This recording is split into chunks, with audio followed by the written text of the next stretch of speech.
C'est un catalogue de Noël pas tout à fait comme les autres, où certains jouets sont présentés comme dégenrés. On y voit des garçons avec des jeux traditionnellement plutôt dédiés aux filles, et inversement.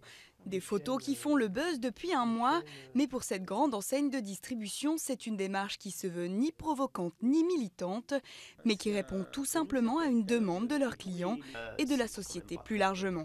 On ne communique plus aujourd'hui en 2013 dans nos prospectus de la même façon qu'on le faisait dans les années 80 ou 90.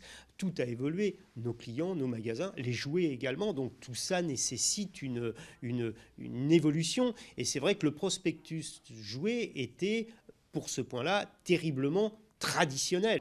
Coup de pub ou pas, à quelques semaines de Noël, dans les magasins de jouets, tout le monde s'affaire. Et pour les mamans, ce catalogue n'a rien de révolutionnaire. J'ai un garçon et une fille et les deux jouent à la dinette, les deux jouent aux voitures. Eux n'ont pas le même regard que nous avons en tant qu'adultes. Et voilà, donc jouer aux billes ou avec une toupie, ça leur fait autant plaisir.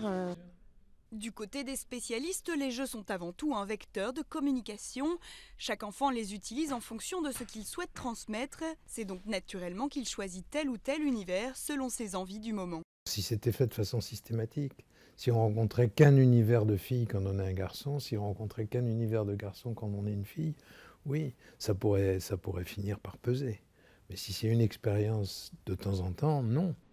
À un mois du réveillon, ce qui presse, c'est de peaufiner sa liste de Noël. Les préoccupations des plus grands sont donc bien loin de celles des enfants. Et les principaux intéressés s'embarrassent assez peu des stéréotypes filles-garçons. Je vais peut-être demander un bateau téléguidé. Il y a des voitures et moi j'aime bien les voitures. Des jouets de garçons, des jouets de filles, c'est un peu la même chose pour moi.